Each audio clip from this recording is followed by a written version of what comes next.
محترم سامعین اکرام اور حاضرین اکرام، السلام علیکم ورحمۃ اللہ وبرکاتہ و مغفرہ۔ الحمدللہ تعالی آج تراویح کے اندر آپ احباب نے 9 پارے کے 3 پاؤ اور آج بھی تقریباً 1.25 پارہ آپ احباب نے تراویح کے اندر سماعت کیا، اور سورۃ الانعام اور سورۃ الاعراف یہ 2 دنوں کے اندر آپ نے ان دونوں صورتوں کو مکمل تراویح کے اندر سماعت کیا۔ اللہ تبارک و تعالیٰ کی بارگاہ میں دعا ہے کہ اللہ تبارک و تعالیٰ کلام مجید فرقان حمید کے نور سے ہم تمام کے قلوب اور اذہان کو منور فرمائے۔ ارشاد ربی ہو رہا ہے، بسم اللہ الرحمن الرحیم، اللہ تبارک و تعالیٰ کے بابرکت نام سے شروع جو نہایت ہی مہربان اور رحم فرمانے والا ہے۔ سورۃ الانعام یہ مکی صورت ہے اور اس میں 165 آیتیں اور 20 رکوع ہیں۔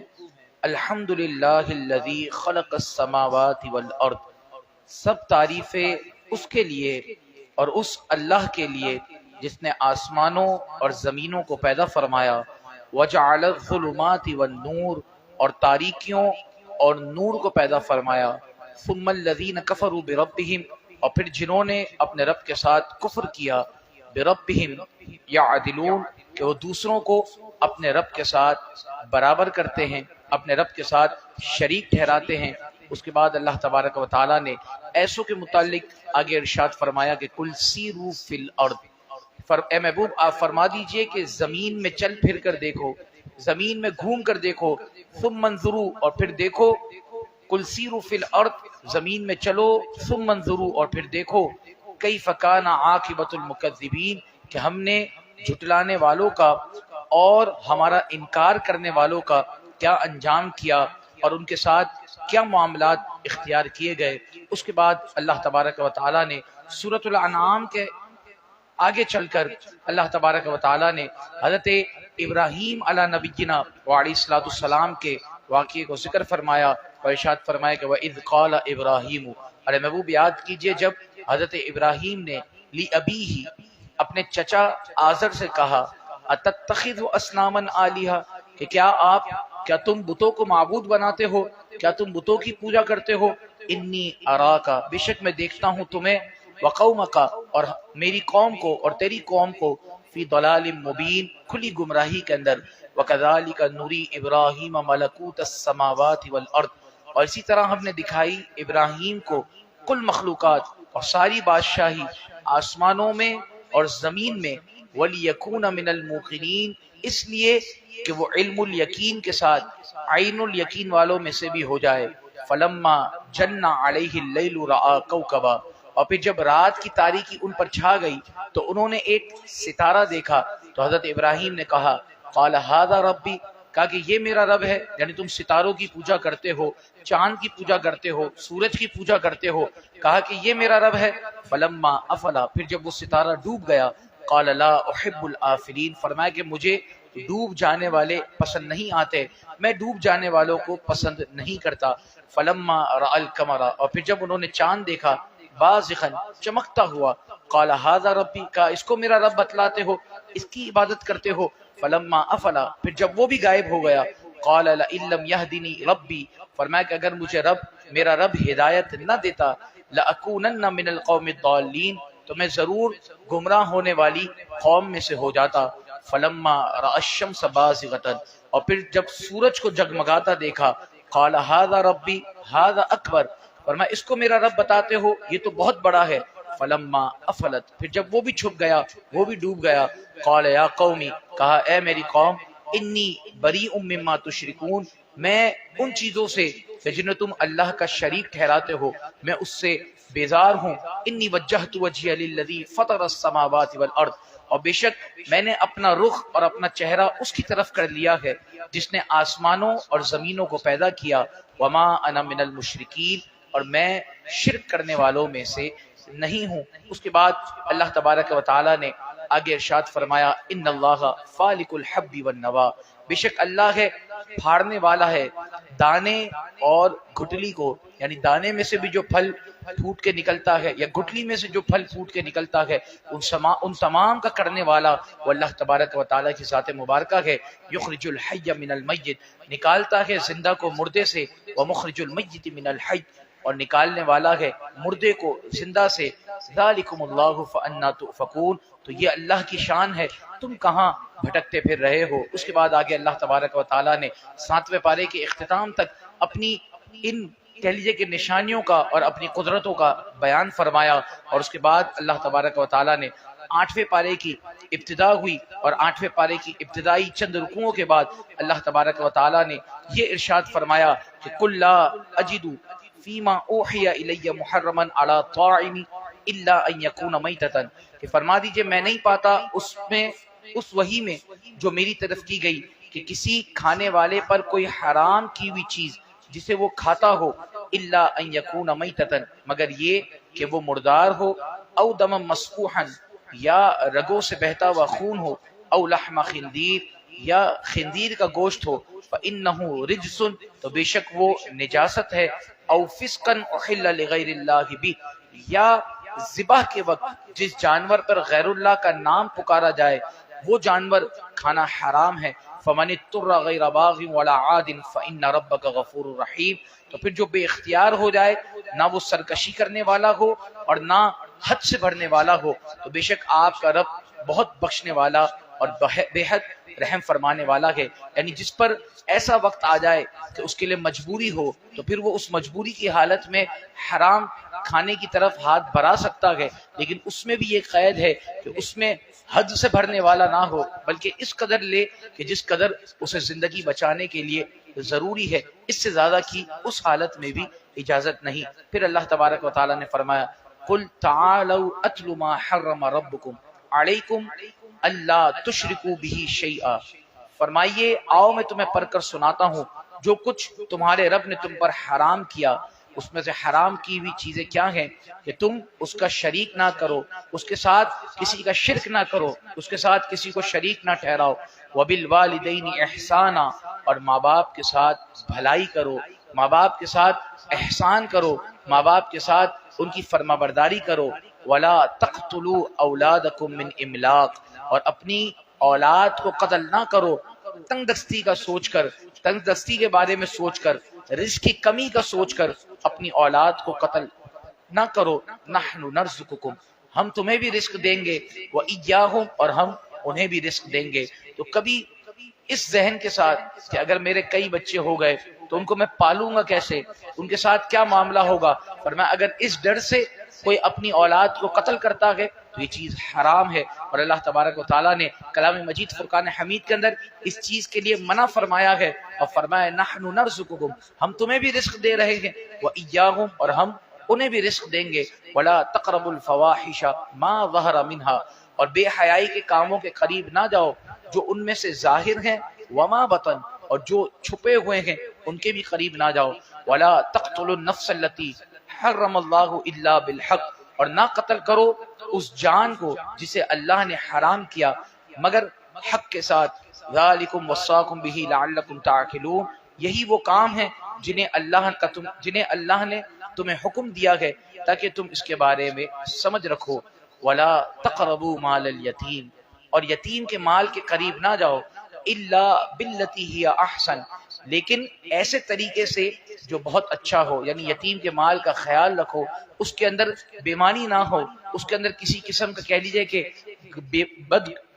بد امنی اور بے احتیاطی کرنے سے بچنے کا حکم دیا گیا ہے، اور فرمایا حتی یبلغ اشدہ، کب تک ان کے مال کی حفاظت کرنی ہے، یہاں تک کہ وہ یتیم اپنی جوانی کو پہنچ جائے، وَأَوْفُوا الْكَيْلَ وَالْمِيزَانَ، اور پورا کرو ناپ اور تول کو، ناپ تول کے اندر پورا کرو، بالقسط، انصاف کے ساتھ اور مکمل، لا نکلف نفسا الا وسعها، ہم کسی جان کو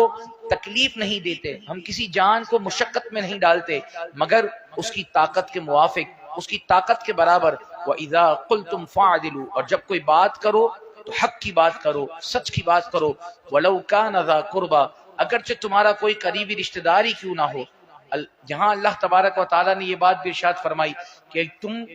کسی قریبی رشتہ دار کی وجہ سے یا کسی قریبی برادری والے کی وجہ سے یا کسی کے ڈر کی وجہ سے حق بات کہنے سے پیچھے نہ ہٹو، بلکہ فرمایا وَإِذَا قُلْتُمْ فَعَدِلُوا، جب تم بات کرو تو پھر حق اور سچ کے ساتھ بات کرو، وَبِعَهْدِ اللَّهِ أَوْفُوا، اور اللہ کے عہد کو پورا کرو، ذَلِكُمْ وَصَّاكُمْ بِهِ لَعَلَّكُمْ تَذَكَّرُونَ، اور یہ وہ باتیں ہیں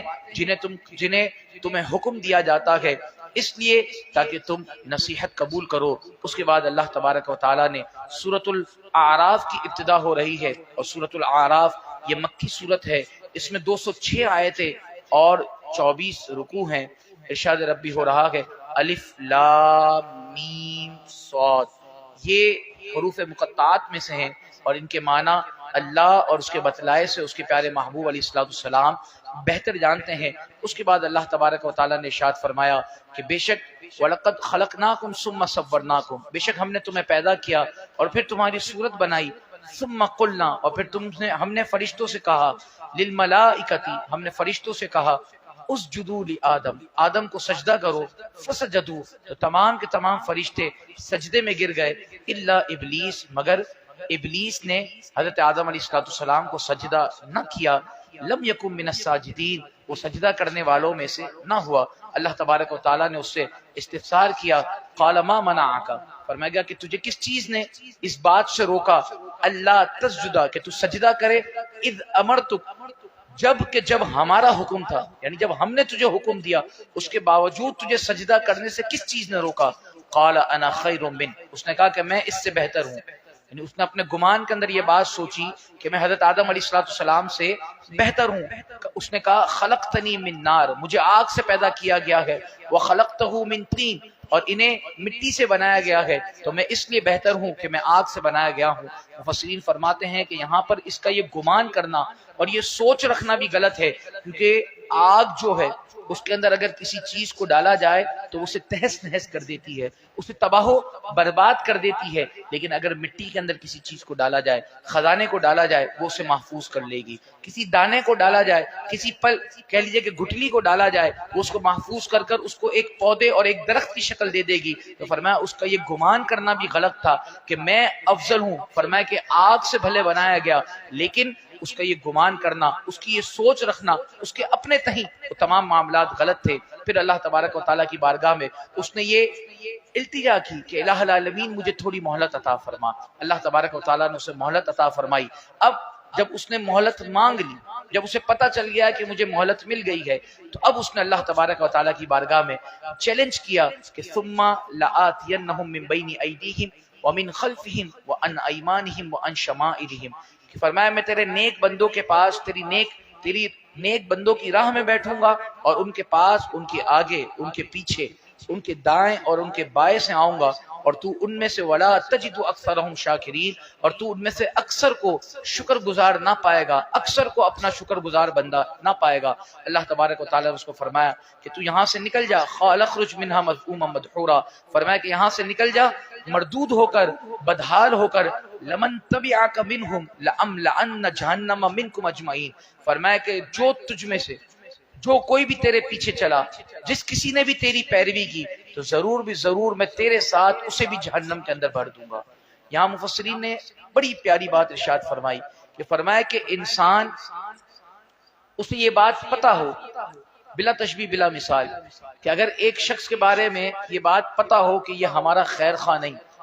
یہ ہمارے لیے نقصان کا باعث بنے گا، یہ ہمیں کل اس کے پاس جیسے ہی موقع آئے گا یہ ہمیں نقصان پہنچائے گا، آپ بتائیں میں اور آپ کبھی بھی ایسے کسی شخص کے اوپر بھروسہ کریں گے؟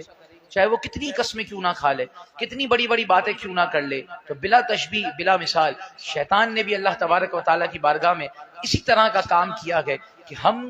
اور ہمارے لیے اللہ تبارک و تعالیٰ نے ایک ایک بات کلام مجید فرقان حمید کے اندر واضح طور پر ارشاد فرما دی کہ شیطان نے اس طرح سے چیلنج کیا ہے، اس طرح تمہیں بہکائے گا، لیکن اس کے باوجود اگر حضرت انسان شیطان کے بہکاوے میں آ جائے اور شیطان کے بہکاوے میں آ کر اس کی بات مانتے ہوئے اس کے ساتھ کہہ لیجیے کہ ہر وہ کام کرے جس کا وہ حکم دے، یا ہر وہ معاملہ کرے کہ جس کی طرف وہ راہ دکھائے، ہر وہ غلط کام کرے، تو فرمایا اللہ تبارک و تعالیٰ نے ایسوں کے متعلق واضح طور پر ارشاد فرما دیا کہ ہم تیرے ساتھ ان تمام کو بھی جہنم کے اندر ڈالیں گے جو تیری پیروی کرتے ہوں گے، جو تیرے پیچھے چلتے ہوں گے۔ اور پھر اللہ تبارک و تعالیٰ نے آگے، اللہ تبارک و تعالیٰ ہمیں شیطان کے مکر و فریب سے محفوظ فرمائے۔ رمضان المبارک میں شیطان کو قید کر دیا گیا ہے، اب بھی اگر ہم گناہوں میں مبتلا ہیں تو اس میں شیطان کو ہم کہہ لیجئے کہ کسی بھی طرح پوائنٹ آؤٹ نہیں کر سکتے، بلکہ اس میں ہمارے نفس ہمارا کا بھی دوش ہے، ہماری اپنی نفسانی خواہشات کا بھی دوش ہے۔ تو اللہ تبارک و تعالی ہمیں اس کی بارگاہ میں ہر وقت سجدہ ریز رہنے کی توفیق عطا فرمائے، اور جیسا اسے پسند ہے ویسا بندہ بننے کی توفیق عطا فرمائے۔ پھر اللہ تبارک و تعالی نے 90 پارے کی ابتدا فرمائی، اور 90 پارے سے قبل 8ویں پارے کے جو اختتامی رکوعات ہیں اس میں اللہ تبارک و تعالی نے قوم نوح، قوم سمود، قوم عاد، قوم مدین، حضرت شعیب علیہ نبی علیہ السلام کی جو قوم ہے ان کا تذکرہ فرمایا، اور ان کا تذکرہ فرماتے ہوئے اس کے بعد حضرت موسیٰ علیہ نبی علیہ السلام کی قوم کا تذکرہ فرمایا گیا، اور فرمایا گیا کہ موسیٰ علیہ السلام وہ فرعون کے پاس آئے اور فرعون کے پاس آ کر کہا کہ انی رسول من رب العالمین، میں تیرے رب کی طرف سے تم پر رسول بنا کر بھیجا گیا ہوں۔ اب جب اس نے کہا کہ اگر آپ رسول بنا کر بھیجے گئے ہیں تو آپ ہماری طرف کوئی معجزہ دکھائیں، فَأَلْقَى عَصَاهُ، تو آپ نے اپنے عصا کو پھینکا، فَإِذَا هِيَ ثُعْبَانٌ مُبِينٌ، تو وہ دیکھتے ہی دیکھتا ایک بڑے اژدہے کی صورت اختیار کر گیا، وَنَزَعَ يَدَهُ فَإِذَا هِيَ بَيْضَاءُ لِلنَّاظِرِينَ، اور آپ نے اپنا ہاتھ گریبان میں ڈالا اور جب دوبارہ نکالا تو وہ ایک چمکتے ہوئے نور کی طرح ہو گیا کہ دیکھنے والے کو چمکتا ہوا لگنے لگا۔ یہ دو معجزے اللہ تبارک و تعالیٰ نے حضرت موسیٰ علیہ نبی علیہ السلام کو عطا فرمائے۔ اب جب فرعون اور اس کے حواریوں اور اس کے درباریوں نے یہ معاملہ دیکھا تو کہنے لگے کہ نعوذ باللہ من ذالک، یہ تو جادو ہے، اور اس دور کے اندر جادو بڑا، کہہ لیجیے کہ جادو کا بڑا توتی بولتا تھا۔ اب فرعون نے یہ کہا کہ جتنے بھی ملک بھر کے اندر جادوگر ہیں ان تمام کو ایک جگہ بلایا جائے، یاتوک بکل ساحر علیم، کہ ہر جگہ سے ایک ایک جادوگر کو لایا جائے۔ وجاء السحرۃ فرعون، جب تمام کے تمام جادوگر فرعون کے پاس آ گئے، قالوا، تو وہ بولے، انا لنا لاجرا، کیا ہمارے لیے کوئی اجر بھی ہے، ہمارے لیے کوئی انعام بھی ہے، ان کننا نحن الغالبین، اگر ہم غالب آ گئے، اگر ہم حضرت موسیٰ علیہ السلام کو نیچا دکھا دیں تو کیا ہمارے لیے کوئی انعام بھی ہے؟ قال نعم، اس نے کہا ہاں تمہارے لیے انعام بھی ہے، وانکم لمن المقربین، اور تم میرے مقربین میں سے بھی ہو جاؤ گے، میرے قریب رہنے والوں میں سے بھی ہو جاؤ گے۔ اب مقابلے کا دن آیا۔ مقابلے سے قبل جادوگروں نے حضرت موسیٰ علیہ السلام کے جو کہہ لیجیے کہ معاملات کو دیکھا تو انہوں نے دیکھتے ہی سمجھ لیا کہ یہ کوئی عام شخصیت نہیں بلکہ ہو نہ ہو اللہ تبارک و تعالیٰ کے کوئی برگزیدہ بندے ہیں، کیونکہ جادو کا جو اثر ہوتا ہے وہ انسان جب کبھی کوئی بھی اگر جادو کا معاملات کرتا ہے تو اس کے جاگتے ہوئے اس کا جادو اثر کرتا ہے، اگر وہ سو جائے غافل ہو جائے تو اس کے جادو کا اثر نہیں رہتا۔ اب جادوگروں نے دیکھا کہ حضرت موسیٰ علیہ نبی علیہ السلام آرام فرما رہے ہیں اور ان کا جو عصا ہے وہ اژدہے کی صورت اختیار کر کر ان کی حفاظت فرما رہا ہے۔ اب جب انہوں نے یہ سارے معاملات دیکھے تو ان کو یہ لگا کہ ہو نہ ہو یہ کوئی ایسا بندہ ہے جس سے ہمیں خیال رکھنا ہے اور تھوڑا احتیاط کے ساتھ چلنا ہے۔ اب جس وقت مقابلے کا دن آیا اور وہ ایک میدان سجایا گیا اور حضرت موسیٰ علیہ نبی علیہ السلام کے مقابلے میں کئی ہزار جادوگروں کو جب لایا گیا، اب کیا ہوا؟ قالو، تو جادوگر بولے، یا موسیٰ، اے موسیٰ، اما ان تلقیا، پہلے آپ اپنا جو معاملہ ہے وہ دکھائیں گے، واما ان نکون نحن الملکین، یا پہلے ہم اپنے معاملے کو پیش کریں، یعنی جو ہمارا جادو ہے، جو ہمارا شعبدے بازی ہے، ہم اسے پیش کریں یا پہلے آپ پیش کریں گے؟ قال القوا، حضرت موسیٰ علیہ السلام نے فرمایا کہ پہلے تم اپنا معاملہ دکھاؤ۔ فلما القوا سحروا اعین الناس، تو جب انہوں نے ڈالا تو لوگوں کی آنکھوں پر انہوں نے جادو کر دیا، واسترهبوهم، انہوں نے ڈرایا، وجاءوا بسحر عظیم، کہ وہ بہت بڑا جادو لے کر آئے ہیں۔ ہوا کیا؟ انہوں نے رسیاں ڈالی اور وہ رسیاں پورے میدان میں سانپوں کی طرح یہاں سے وہاں بھاگتی بھی نظر آ رہی تھی اور لوگ انہیں سانپ سمجھ رہے تھے، تو لوگوں نے دیکھا کہ بہت بڑا کہہ لیجیے کہ جادو ہوا ہے۔ اوحینا الی موسیٰ، اور ہم نے موسیٰ کی طرف وحی کی، ان القی عصاک، کہ آپ اپنے عصا کو ڈالیے، فاذا ہی تلقف ما یافکون، تو جیسے ہی حضرت موسیٰ علیہ نبی علیہ السلام نے اس عصا کو ڈالا وہ اژدہے کی صورت اختیار کر گیا، اور وہ جو چھوٹے چھوٹے سانپ اور چھوٹی چھوٹی رسیاں وہاں پر گھوم رہی تھی وہ انہیں نگلنے لگا۔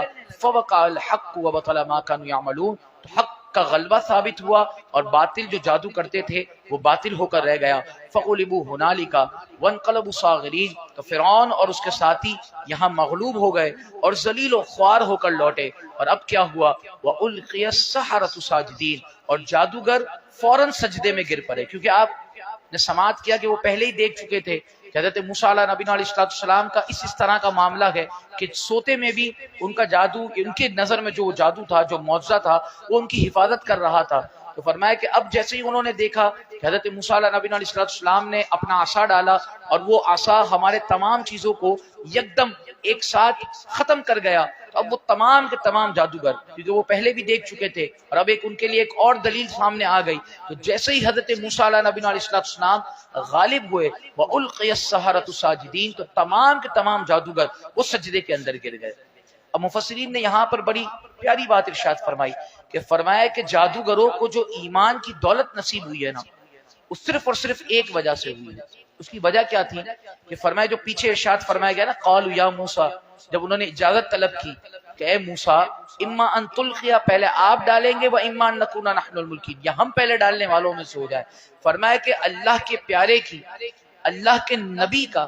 اتنا ادب کرنا کہ ان سے اجازت طلب کرنا کہ پہلے آپ ڈالتے ہیں یا ہم ڈالیں. فرمایا اللہ تبارک و تعالیٰ نے صرف اتنا ادب کرنے کی وجہ سے تمام کے تمام جادوگروں کو ایمان کی دولت سے سرفراز فرما دیا.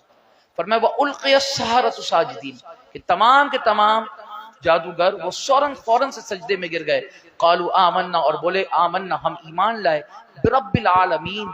رب العالمین پر ایمان لائے، رب موسیٰ و ہارون، جو حضرت موسیٰ حضرت ہارون علیہ نبی علیہ السلام کا رب ہے. اب فرعون نے انہیں ڈرایا، انہیں دھمکایا کہ اگر تم ان پر ایمان لے آئے ہو، میں تمہارے ہاتھ کاٹ دوں گا، تمہاری ٹانگیں کاٹ دوں گا، تمہیں سولی پر لٹکا دوں گا. تو اب انہوں نے کہا قالوا انا الی ربنا منقلبون، بولے ہمیں کچھ خوف نہیں، بے شک ہم اپنے رب کی طرف پلٹنے والے ہیں، ہم اپنے رب کی طرف لوٹ کر جانے والے ہیں. اور فرمایا وما تنقم منا، اور اے فرعون تو ہم سے کیا ناپسند کرتا ہے کہ ہم اللہ پر ایمان لے آئے، اور جب اس کی آیتیں جو ہماری طرف آئی ہم اس پر ایمان لے آئے، تو ہم اس پر ایمان لے آئے ہیں. اب تو ہمارے ساتھ کوئی بھی معاملہ کر، کچھ بھی کر، ہم اس چیز سے پیچھے ہٹنے والے نہیں، ہم ایمان کی دولت اب اپنے دامن سے چھوڑنے والے نہیں. اب انہوں نے اللہ کی بارگاہ میں دعا کی، ربنا افرغ علینا صبرا، اے ہمارے رب ہم پر صبر کے دھانے کھول دے، وتوفنا مسلمین، اور ہمیں دنیا سے ایمان کے ساتھ اٹھا، اور ہمیں دنیا سے ایمان کی سلامتی کے ساتھ اٹھا. تو یہاں پر ہمیں یہ بات پتہ چلتی ہے کہ جب کبھی کوئی مصیبت آئے، جب کبھی کوئی ایسا معاملہ آئے، تو اس وقت اللہ تبارک و تعالیٰ کی ذات پر کامل یقین اور کامل بھروسہ رکھنا چاہیے، اور اس کی بارگاہ میں یہ دعا کرتے رہنی چاہیے کہ الہ العالمین جب کبھی موت عطا فرما تو ایمان اور عافیت کی موت عطا فرما، ایمان کے ساتھ موت عطا فرما. اور یہاں اس آیت مبارکہ کے اندر یہ بات بھی پتہ چلتی ہے کہ اللہ کے پیاروں کا اور خاص کر انبیاء کرام علیہ السلام کا ادب کس قدر اللہ تبارک و تعالیٰ کو محبوب ہے. اللہ تبارک و تعالیٰ جب اپنے پیارے انبیاء کی معمولی سا ادب کرنے پر اتنی بڑی نعمت عطا فرما سکتا ہے، تو پھر معمولی سی گستاخی پر اگلے بندے کی دنیا اور آخرت تمام چیزوں کو تباہ و برباد بھی فرما سکتا ہے. تو ایسے معاملات سے اور ایسے لوگوں سے بچ کر رہنا چاہیے کہ جو نعوذ باللہ من ذالک اللہ اور اس کے پیاروں کی بے ادبی کرتے ہیں، ان کی شان میں توہین کرتے ہیں. اللہ تبارک و تعالی ہم تمام کو جو کچھ سنا اسے یاد رکھتے ہوئے اس پر عمل پیرا ہونے کی توفیق عطا فرمائے. وآخر دعوانا ان الحمدللہ رب العالمین. الہ العالمین دس قرآن مجید فرقان حمید کو اپنی بارگاہ میں قبول و مقبول فرما. جو کچھ سنا اسے یاد رکھتے ہوئے اس پر عمل پیرا ہونے کی توفیق عطا فرما. برحمتک یا ارحم الراحمین.